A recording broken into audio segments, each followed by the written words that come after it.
All right, see. Well, good afternoon, everybody. This episode of the podcast, I'm joined by Morgan Weaver from KBTX in College Station, Texas, and Brad Tejada from CanesInsight. A little background on Morgan here. She worked at ABC7, I believe, in Washington, D.C. Is that correct, Morgan?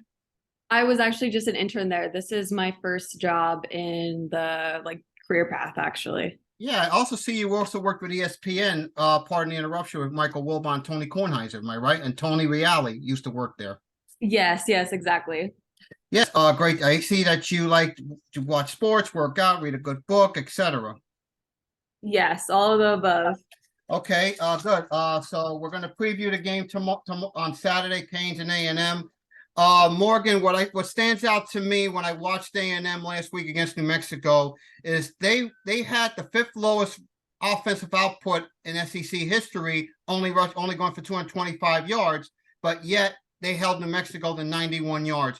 What do you think was contributed to that victory last week, and what do you think they'll take going into this game? I think the biggest thing we can take from last week's game against New Mexico is just how efficient the offense was, no matter even I know New Mexico dominated the clock a little bit in the first half, but A&M scored on their first 5 drives, and 52 points is an anomaly for a team like Texas A&M, even against a team like New Mexico. They don't put that many points up against just any team. So I think that contributes to just Petrino coming in and how different the offense can really be. I think this is actually a really different team than last year. And I think Miami's also a different team than Yes. last year. So it'll be interesting to see this Saturday. Okay, Brad, you want to ask something of Morgan? Yeah, man. First and foremost, Danny, thanks for having me jump on with you. And Morgan, it's great to speak some football with you as well. I mean, when you look at just comparing last year to this year, right? Going into this game last year, Miami and Texas A&M were kind of at the same stage of the season where this was kind of hyped up to be the make or break game that could kind of dictate the season going forward, right? And as we know, last year, Texas A&M won that football game, but both schools didn't do well. Both schools actually ended up 5-7 last year. But this year's a little bit different, right? Texas A&M, Jimbo Fisher's here with a new offensive coordinator and Bobby Petrino. Jimbo Fisher has actually never lost to the University of Miami. This was whether at Florida State or at Texas A&M. So that's going to be a crazy stat to watch. You got a guy in Tyler Van Dyke who's coming off a rough year last year, had an okay game against Texas A&M the prior year, had a little over 200 yards, but no passing touchdowns. And for Tyler Van Dyke to be Tyler Van Dimes this upcoming season, he's going to have to throw more touchdowns. So I'm looking for Tyler Van Dyke to throw the ball a lot in the air, and it's going to be a battle of the trenches. So there's a lot to look for and to dive into this game. Yeah, to piggyback on that, when I look at the matchup, it's going to be one in the trenches. The line, the A&M line against our front four. I noticed there was an injury, I think, to Bryce Foster. What can you tell us about that? I believe what we know of is Bryce is going to be okay, and he's going to be playing in the game. Okay, so Bryce is going to be playing. Another thing I looked at, Morgan, when I watched A&M is, Connor Weigman had a ton of time to throw. And then, granted, New Mexico, you can only take it off one game. But the thing I look at, what I think we have to do is, for Miami to win, they have to make Weigman uncomfortable. What do you think A&M would have to do differently than last year to make Tyler Van Dyke uncomfortable? I think last year, obviously, A&M's defensive line was a little young, and there was also a lot of injuries. So our defensive run game was not great last year. But I think this year they have a lot of experience. You have McKinley Jackson there. You have Shamar Stewart, Shamar Turner. You have Walter Nolan, who slimmed down a bit, who I think is going to be huge to watch for in this matchup. So I think this is a completely different D line than you saw last season. And I think they can make Van Dyke a little more uncomfortable and hopefully stop the run game a little better than they did last year. Yeah. Brad, what do you want to say about the running game we had last year? Because I know we have 4 backs now that can do a lot of damage. And I think that's going to be a very important matchup to watch. the running game of our running game against A&M's front. Yeah, I mean, when you talk about last year, this year, right? We had one consistent running back last year in Henry Parrish who did pretty well for us. Now, when you're looking at this year, we have a stable of running backs. You know, you can pick one of the four guys. But just comparing them to A&M, I mean, A&M didn't run the ball at all last week. Granted, the team that they played, all you really had to do was throw the ball up to Noah Thomas and Evan Stewart, and you were getting a touchdown. So there were a lot of things on Texas A&M's front, whether it's offense or defense, that you didn't really see a lot of last week. And I think a lot of it just had to do with they didn't really need to. Now, to Miami's side as well, you know, all offseason we were preaching, you know, going vertical. Here with Shannon Dawson, bringing in new wide receiver cores out of the transfer portal. We want to go vertical. Well, we didn't see that week one either. But a lot of that had to do with just the defense we were going up against. They were stacking a lot of guys in the box. And honestly, we were able to just, you know, ground and pound, and they weren't able to stop it. This is going to be an opportunity game for both teams to be able to establish things that they weren't able to establish in week one. But I will say the right tackle position on both sides, not Miami and Texas A&M, is going to be a position to watch, just because we've been talking about the trenches and how well the defensive line group for both Texas A&M and Miami are able to just rotate guys, you know, every other play. Well, that right tackle position is going to be played by a freshman for both Miami and Texas A&M. You got Francis Mayagoa, pretty much, you know, All-American preseason ballot for a true freshman. And then you got a Texas A&M guy over at, I believe his last name is Basantes. I don't know how you pronounce it, Morgan, but I believe he is a freshman that'll be lining up against that defensive front for Miami. So watching guys like Akeem Mesidor, Nigel Kelly, Leonard Taylor, and others, it should be an interesting matchup. And I believe you did pronounce that correctly, by the way. He is a freshman. Yes. Okay. Yeah. Perfect.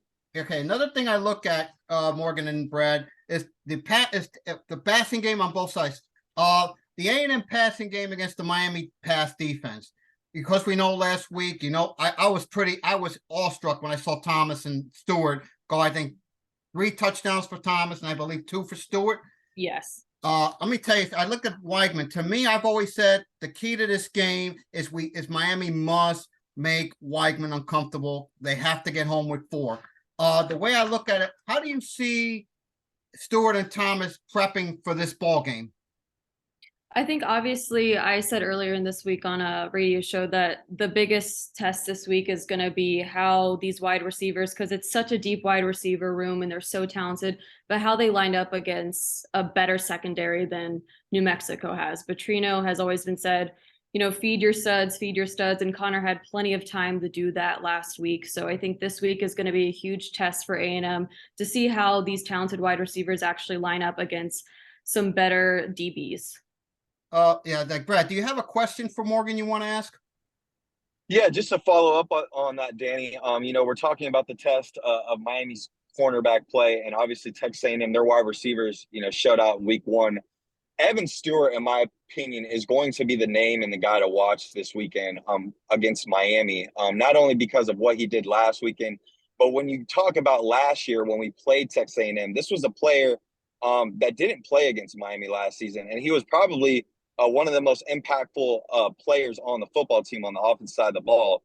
Now, to Miami's point, our best player on the offensive side of the ball, Xavier Restrepo, got injured that game very early. So we were without him most of the game and obviously the rest of the season. But to ask Morgan a question, one of the biggest playmakers for Connor in week one was Noah Thomas, who had multiple touchdowns. But from what I have been gathered and told, he actually suffered a foot injury a couple weeks prior to when the season even started. He was in a boot, and then it got re-aggravated week one. I believe it got stepped on during the game, and he was out the rest of the game. And I believe he is in a boot currently. So it seems like he may be a game time decision. What have you been hearing on that, Morgan? I actually did see him in a boot before the season. We have not seen him this week. So, and obviously we're not allowed to go to practice. So we have not been told anything or I've been updated on his condition quite yet. But I think just because the wide receiver group is so deep, I mean, you can obviously give it to Noah Thomas, who I think is a game changer. And I don't know how big Miami's DBs are, but Noah Thomas is 6'6". So I think he can line up against just about anybody. But then you have Evan Stewart, who was suspended last season, and you didn't have Connor last year as well starting. So I think those two are going to make a huge impact this season. And even if you take those two out of the equation, you have Anaya Smith back, who is a huge playmaker, senior, has the experience. And you also have Moose Muhammad, who scored last week as well. So I don't know Noah Thomas's status as of yet, but as what I've been told, I don't think, or what I heard prior to the season, it wasn't going to hold him back from playing. It's just something to look out for. Oh And yeah. Morgan, and Morgan, this is interesting too, right? Because this is kind of a similar situation to where how Florida and Utah was in week 1, where this is a non-conference game. So even though Texas A&M and Miami both want to win this football game, this is not a game that is going to make or break or dictate their season. Conference play is really where it settles in, right? And the reason why I brought up the Miami Utah game is because Utah, had a chance to play their starting quarterback in Cam Rising along with their starting tight end, but they decided not to because they thought that what they had in their position group, whether it was cornerback or tight end, they thought they had enough to win that football game and to kind of save their starters for conference play. For going to your point with the wide receiver room, Texas A&M does have a lot of wide receivers that they have a lot of faith in. They have a lot of faith in their quarterback, Connor, who obviously didn't play Miami last season. This could be an opportunity where Texas A&M says, hey, this is not a make or break game that could break our season because this is not a conference play game. Maybe this could be a good opportunity to sit Noah Thomas because of the other guys we have in the room. Yeah, I mean, I don't disagree with that. I think they could possibly take that route, but again, it's just a matter of how hurt is he, how much they're willing to risk with putting him in. But it's not a make or break game, but I still think it's a huge game for Texas A&M then, because they have ULM next week, which isn't going to be Miami, obviously, and then all of a sudden we're in SEC play. So I think they still want to see how they rank up against a better team, and I think this weekend is a good opportunity to do that, because whoever wins this game, I think, is going to be overhyped. It's either Miami's back or Texas A&M is back again. Okay, a couple things I look at going in is I look at the run defense against our run again. We brought up our 4 backs earlier in the run defense. Like you said, we started. I think you touched on it earlier. To me, I'm going to look at Texas A&M's linebackers. Edrin Cooper, he got protection, his ability to read the blocks. What matchups do you see is key to this game? For me, it's our running game against the A&M rush defense. Yeah, I completely agree with that. I think for Miami's side, looking at it, it's going to be their pass defense. For A&M side, it's going to be their run defense, kind of just who performs better. I have more confidence in A&M's run defense than I did last season. Obviously, Edrin Cooper is back. He has experience. There is a freshman linebacker, York. The line has more experience, and I don't really worry about Texas A&M secondary at all. Yeah, look at another thing. With Texas A&M, we're going to know, and for Miami as well, is this the same old teams, or is this a new look team? So we're going to get the answer Saturday. Yeah, I completely agree. Looking at a couple things here, the 5 storylines, another thing, like the play caller battle. The thing I looked at when I watched the play calling is, to me, it's Petrino against our defensive coordinator, Lance Guidry. Brad, do you think on the other side is Dawson against Durkin? Yeah, I believe that's the DC for A&M. For Texas A&M. Yep. Mm-hmm.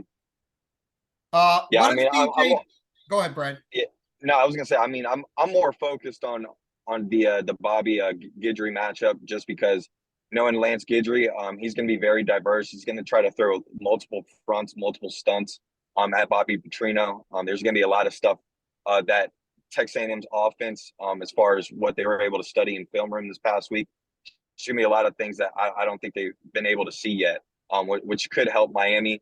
I also like to see guys like Nigel Kelly, Ruben Bain, Bobby Washington, and a few other guys, maybe even Akeem Mesidor, who had one of the best games last year against Texas A&M. These are going to be some of the guys that can play multiple positions, whether that's on the outside or on the interior, that could help cause some havoc for that Texas A&M offensive line. Because similar to Texas A&M's defensive line, Lance Guidry is going to want to bring in a lot of rotational guys all throughout the football game. Okay, other side. What is DJ Durkin planned or is doing this week? And do you think Morgan, Durkin, Dawson matchups one to watch as well? Yeah, I definitely think it's one to watch as well because, as I said earlier, I think this game might come down to just how well A&M's run defense does versus how well Miami's pass defense does. I think Durkin has something to prove this season in the run game defense after last year because, I mean, A&M led over almost 200 yards on the ground per game last year. Held New Mexico to just 91, but again, it's New Mexico, so you can't really tell too much from that. But I think he definitely has something to prove, so I would definitely say that's accurate. Yeah, I think so too. To me, I gotta think to me, protecting Tyler Van Dyke is very critical in this game, and I would say for A&M, protecting Connor Weigman's critical in this game. Like I said, this is two different teams. I think for me, the keys to the game for me is do not turn the ball over. If you remember last year, Brad and Morgan, special teams, and this is not talked about enough, special teams, really the muff fumble by Stevenson really cost Miami the game last year. Yeah, I agree, Danny. That game last year, Texas A&M, it gave me a lot of similar vibes to when we played Florida and Orlando a few years ago, where there was just so many opportunities where the game was in our hands to kind of close it out and get the win. The opposite opponent just gave us many opportunities, and we couldn't execute. Whether that was the quarterback, whether it was special teams, or our defense just gassing out at the end. But I will say the linebacker group and the secondary group for Miami this year compared to last year, specifically at that Texas A&M game, is night and day. And I think those are going to be the two position groups that you're going to see improve dramatically this Saturday. Yeah, I want to see what Texas A&M's O-line can do against the Miami front. That's one I'm going to watch. Yeah, I think everyone that enjoys football is going to be watching this game. It's prime time 30. Besides our game, the really only big time matchup is Alabama against Texas. But if I had to bet, I would say this is going to be the game of the week this weekend. There's a lot riding on both teams, like Morgan said. These are two universities that haven't done anything in quite a very long time.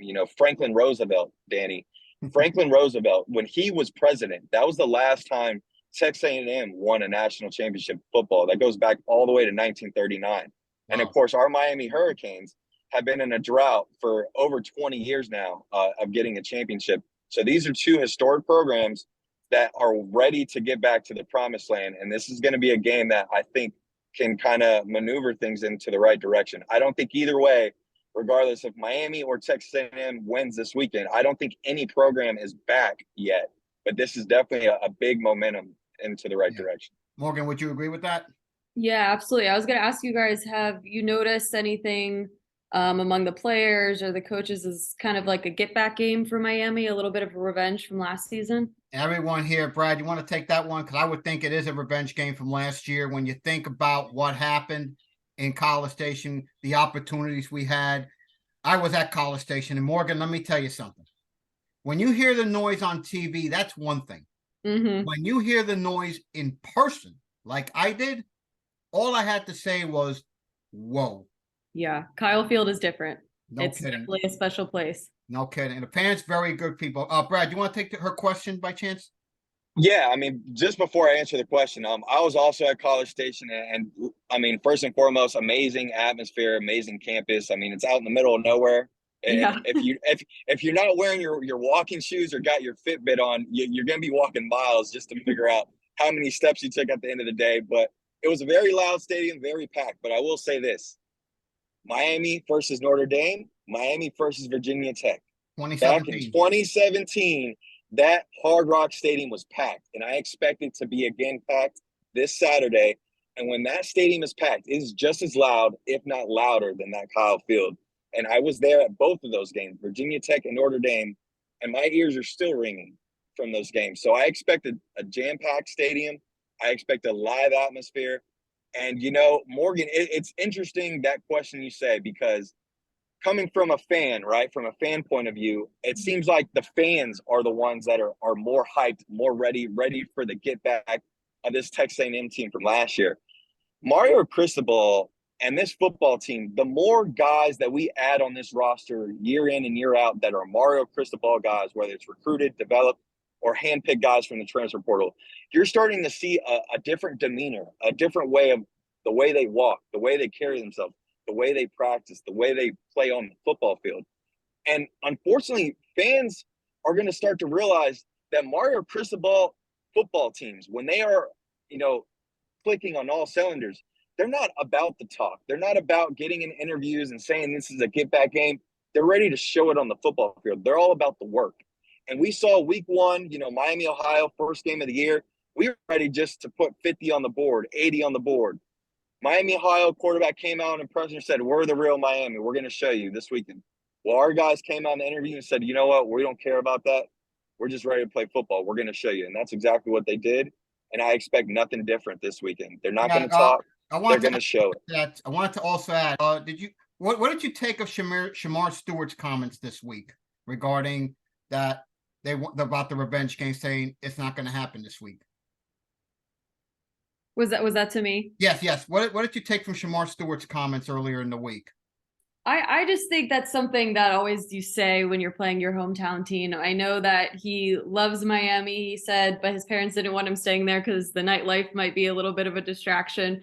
But I think it's just him coming home and he's ready to stick it to probably a lot of his friends on that team. He knows that he wants to get the win. Aggies want to get the win. They just want to show that they're back this season. It's a different team. And so I wouldn't take it too personally if I was a Miami fan. He's just a hometown kid who wants to show out in front of the crowd.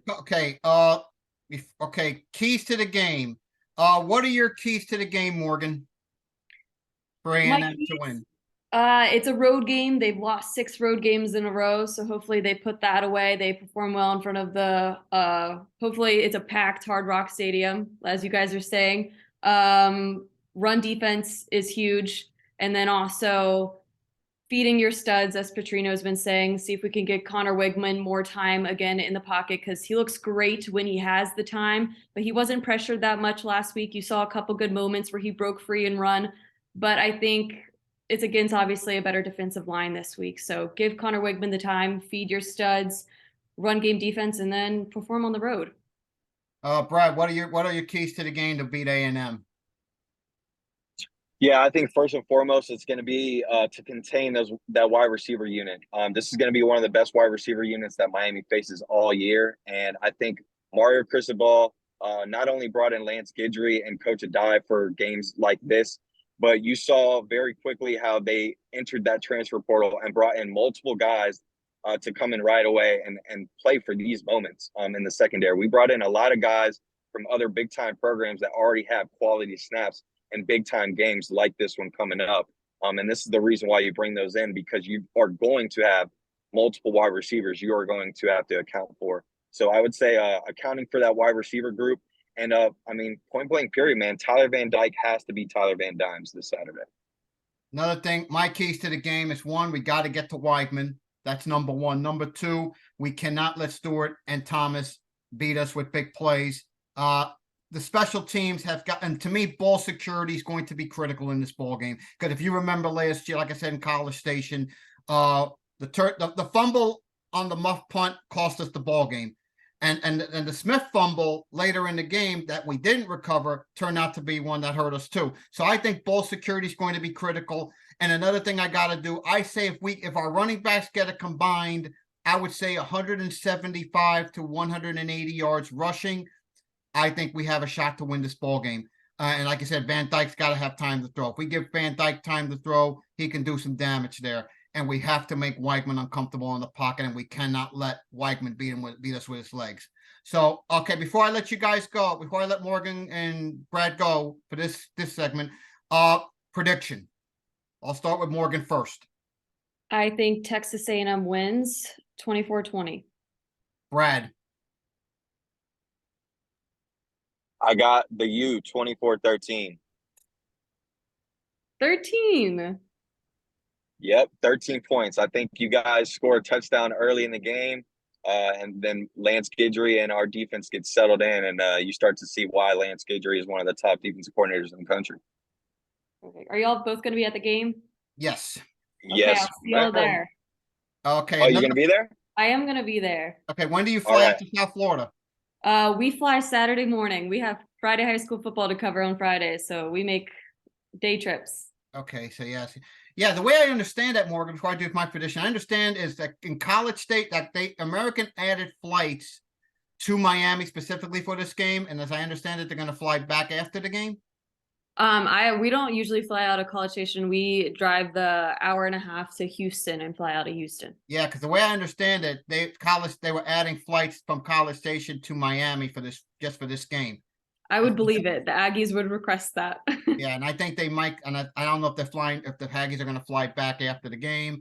We don't know, but yeah, let me tell you this: A&M has lost 4-6 by double digits, 6 straight non-conference, 4 by double digits. Jimbo and Mara have been here, but I'll tell you, this is going to be, I say, the biggest game in South Florida in 6 years. As Brad mentioned, those 2 games. I've got to say, if this is the moment for Miami and the moment that this team turns the corner and say this is going to be that finally turns the corner, this is the type of game you have to do it. I know Jimbo, people say Jimbo's been on the hot seat because of all of the failed seasons, recruiting, etc. But I've got to say, a tough ball game. It's going to be tight. It's going to come down to who makes the fewest mistakes, who wins in the trenches. I think in the fourth quarter, I think Miami does enough. I think the running game starts to take over. And I think the adjustments at halftime, I think Mario will do a good job on that. I got to say, close ball game. Canes 24, A&M 20. Okay. Okay, so now, so I want to thank you guys so much for coming on. And safe travels to the game, Morgan, on Saturday, and we'll talk again soon. Thank you so much. Nice meeting both of you virtually. Okay, Yeah, no,